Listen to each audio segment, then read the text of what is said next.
In this guide, I will be showing you guys how to change your team's formation after the initial 4-4-2 setup in FIFA World Cup Fantasy.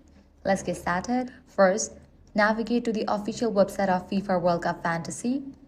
Make sure you are already logged in. Then navigate to the section My Team. Now here's the important part. Even though your team may start with the default 4-4-2 formation, you are not locked into it. You can change your formation simply by moving players between positions in your starting Excel as long as you keep the required player roles.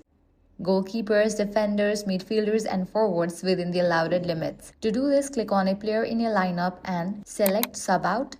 Then, select another player from your bench or a different position. As you make changes, the system will automatically update your formation. For example, shifting from 4-4-2 to 3-5-2, likewise 5-3-2 or 3-4-3 depending on how you rearrange your squad.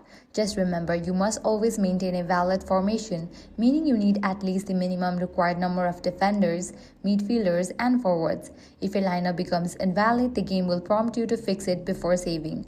Once you're happy with your new setup, click Save Team or confirm changes before the match deadline. After that, your updated formation will be used for the next match day. And that's it, you have successfully changed your formation in FIFA World Cup Fantasy. If this guide helped you out, do not forget to like, share, and subscribe.